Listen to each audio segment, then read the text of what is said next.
Studio में मौजूद है प्रोफेसर अरुणेश यादव। कांग्रेस के वरिष्ठ नेता हैं। इलेक्शन का दौर है।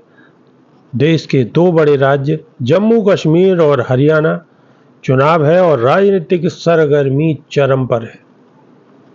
तो प्रोफेसर साहब स्वागत है। जी बहुत बहुत धन्यवाद साहब।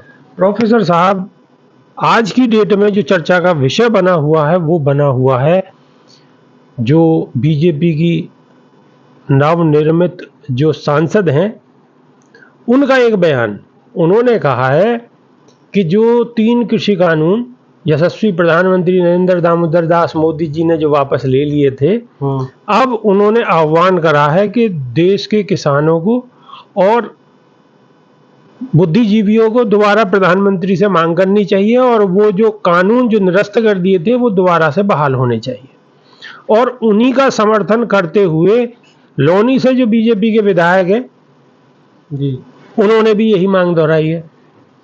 अब सवाल ये पैदा होता है कि इलेक्शन का दौर है, जम्मू कश्मीर और हरियाणा के अंदर चुनाव है और ऐसी चुनाव की सरगर्मियों के बीच जो किसान अभी भी आंदोलन पर बैठे हुए हैं पंजाब और हरियाणा के बॉर्डरों पे, वो कहीं ना कहीं अगर भूल भी गए होंगे तो अब कहीं ना कहीं जो विधायक हैं और जो सांसद महोदया हैं उन्होंने किसानों को फिर याद दिला दिया है कि आप भूल न जाना। तो कहीं कोई गुप्त समझौता तो नहीं है आपका? कहीं कांग्रेस का गुप्त समझौता हो? जो आपने सबसे पहले जो बात कही नवनिर्मित सांसद, तो बिल्कुल सही शब्दों का इस्तेमाल किया है कि वो नवनिर्मित ही हैं। उन्हें जानकारी नहीं है, जरा भी इल्म नहीं है कि कौन सी बात किस समय कहनी चाहिए। जैसे गांव में भी कहावत है ना, मान लीजिए किसी की आंख फूट गई हो तो ये नहीं पूछना चाहिए कि भाई या काने करके संबोधन ना करके थोड़ा एक भावनात्मक टच देना चाहिए। घुमा फिर आगे एक भूमिका बना के थोड़ा माहौल बना के भाई कैसे लग गई थी, क्या हुआ था, कैसी घटना हो गई थी, कौन कौन से डॉक्टर को दिखाया, डॉक्टर को कोई अच्छा कह गए, तो वो बिल्कुल नवनिर्मित ही है। बात को घुमा फिरा के भी कह सकती थी, लेकिन बिल्कुल ठीक कहा और मौके पे कहा और ऐसे कहा कि बीजेपी के प्रवक्ता को ही स्पष्टीकरण देना पड़ा। जयवीर सिंह शेरगिल जो बीजेपी के राष्ट्रीय प्रवक्ता हैं, उन्होंने कहा कि कंगना के बयान से हम इत्तेफाक नहीं रखते और हरियाणा और पंजाब के किसान कंगना के इस बयान से बहुत आहत हैं। और इसी तरह का काम जो हमारे लोनी के विधायक हैं यशस्वी विधायक जी, इस तरह का काम पहले भी कर चुके हैं। आपको याद होगा जब किसान आंदोलन में आप तो उस समय कवर कर रहे थे, तो नंदकिशोर गुर्जर ही थे जो किसानों को गद्दार और इस तरीके की गालियां दे रहे थे। वो जो 28 जनवरी का जो वाकया था और कहीं ना कहीं उसमें राकेश टिकैत जो है भावुक हुए थे। हाँ, और उस आंदोलन को जीवित रखने में वो गुर्जर जी का ही हाथ है साहब। और हमें ऐसा लग रहा है कि हरियाणा और जम्मू कश्मीर में जो बीजेपी की जमानतें जब्त होंगी, उन जमानतें जब्त करवाने में हमारी कंगना रनावत जी जो अमूल्य योगदान है, ये युगों युगों तक याद रखा जाएगा। वही बात हो गई कि किसान तो धीरे धीरे दर्द भुला रहे थे और मोदी जी कहीं ना कहीं उसमें मक्खन लगा के दर्द भुलाने की कोशिश कर रहे थे। घोषणा पत्र में भी अब 36 फसलें इन्होंने वो एक चीज और अगर कही जाए तो वो गलत नहीं होगी कि पिच कांग्रेस की और बैटिंग कर रहे हैं ये लोग। देखो साहब, इसमें हम तो साहब एक बात ये कहना चाह रहे हैं कंगना जी के लिए खास तौर से कि आज तो सोशल मीडिया पे मीम भी चल रहे हैं कि कहीं ऐसा तो नहीं है कि कंगना रनावत जी सावरकर जी का रिकॉर्ड तोड़ेंगी। सावरकर जी ने 9 बार माफी मांगी थी अंग्रेज सरकार से और ये कंगना जी ने दूसरी बार माफी मांग ली। एक बार पहले भी किसानों वाले बयान पे मांग चुकी और आज फिर आंसू बहा रही है नेशनल टीवी पे कि मैं अपने बयान के लिए शर्मिंदा हूं। अब हमें ये नहीं समझ में आ रहा कि इतनी शर्मिंदा है तो बार बार फिर बड़बोलेपन में भूल क्यों जाती हैं।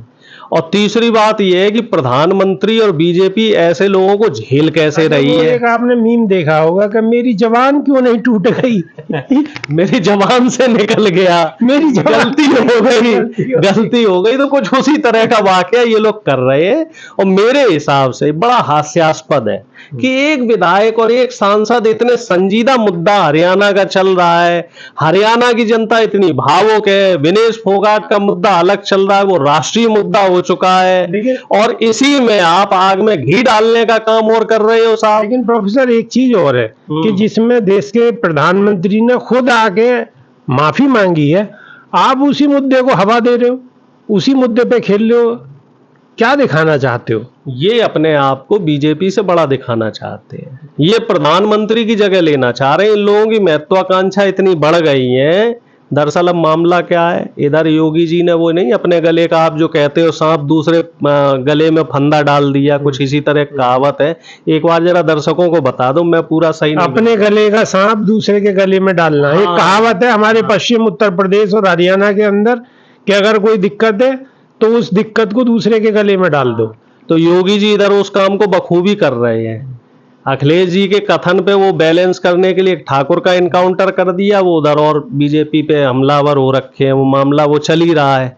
इधर से वो सरदर्द दिए हुए मोदी जी को, चूंकि 240 वाला मामला है। उधर नायडू जी ने तिरुपति लड्डू वाला एक शिगुफा छोड़ दिया है, वो तिरुपति लड्डू भी मोदी जी के गले में आके अटक गया, क्योंकि जगन मोहन रेड्डी भी कोई ऐसा नहीं था कि कांग्रेस के सहयोगी दल थे, वो भी बीजेपी को राज्यसभा में और लोकसभा में तमाम बिलों में समर्थन दे चुके थे, वहां वो फंसे हुए। और इधर रही सही कसर कंगना दीदी और ये लोग पूरी कर रहे हैं। एक और अंदर अंदर एक खबर चल रही है और बड़े जोर शोर से अंदर अंदर खबर है कि जो बीजेपी की जो अध्यक्ष बनने हैं, क्योंकि अध्यक्ष का चुनाव होना ही होना है, उसमें आरएसएस की तरफ से संजय जोशी का नाम जो है प्रस्तावित किया गया है और उस पर बड़ा मंथन चल रहा है संजय जोशी के नाम पे। अच्छा, और संजय जोशी और नरेंद्र मोदी प्रधानमंत्री जी, उनका 36 का आंकड़ा है, वो जग जाहिर है, दुनिया को पता है। तो एक ये भी कहीं ना कहीं चीजें सामने चल रही हैं। देखो साहब, एक कहावत है, जैसा बोओगे वैसा काटोगे। आपने आडवाणी जी को बर्फ में लगा दिया, आपने मुरली मनोहर जोशी को बर्फ में लगा दिया। संजय जोशी वही है, जब आडवाणी जी वहाँ जिन्ना की वहां पे गए थे पाकिस्तान, तो सबसे पहले संजय जोशी ने ही विरोध करा था, संजय जोशी ने ही इस्तीफा मांगा था आडवाणी जी का। वही तो हम कह रहे हैं कि आप जब अपने जो राजनीतिक गुरु हैं उनको बर्फ में लगाओगे, उनकी राजनीति खत्म करोगे, और 10 साल आपने बढ़िया राज किया और आरएसएस को ही नकार दिया। नड्डा साहब जगह जगह कहते रहे आरएसएस की हमें जरूरत नहीं है, और नड्डा जी जो थे वो बीजेपी के खेमे के थे, या हम कह सकते हैं गुजराती गैंग के खेमे के थे। अरविंद केजरीवाल ने भी 5 सवाल करे आरएसएस प्रमुख मोहन भागवत से। हाँ, तो अब आरएसएस को मौका मिला है और सारा खेल फिर वहीं शुरू हो जाता है 240 सीट पे।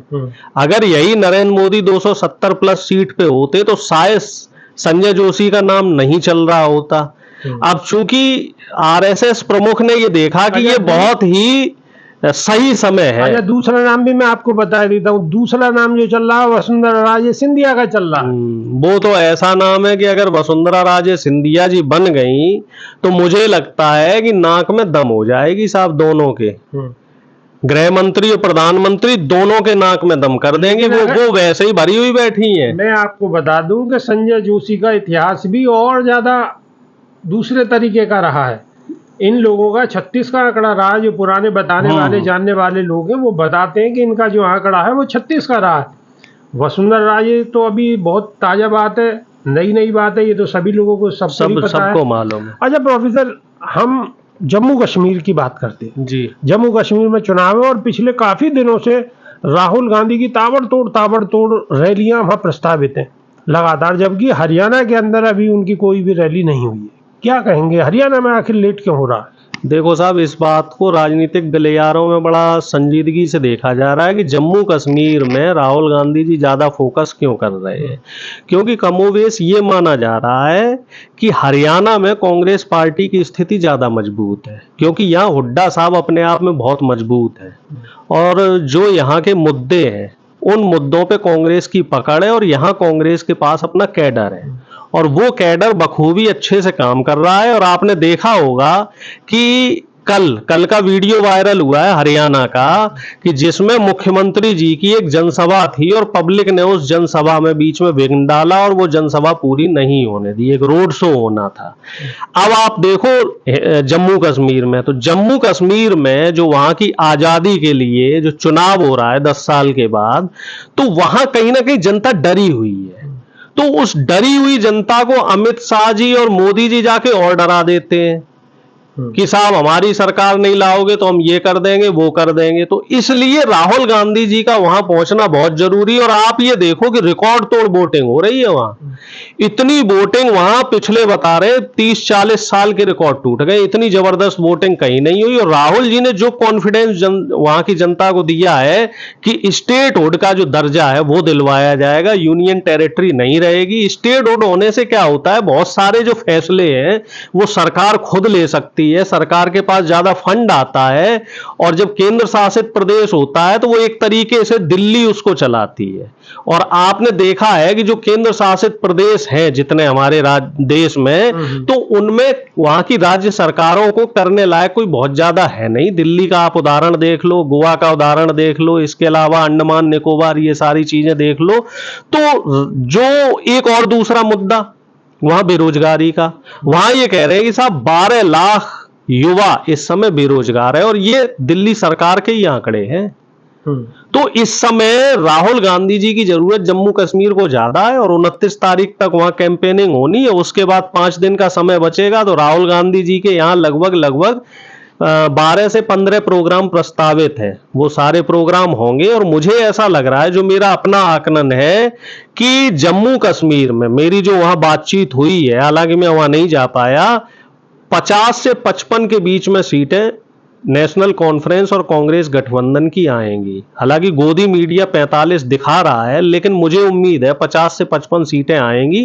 टोटल दर्शक भी समझ ले, टोटल 90 सीटें हैं, जिसमें से 43 जो सीट्स हैं वो जम्मू में और 47 सीट्स कश्मीर में है। और हरियाणा की बात की जाए तो यहां जो आंकड़ा है वो 55 से 60 के बीच में आज की तारीख में। अब ये आंकड़ा थोड़ा बहुत ऊपर नीचे हो सकता है।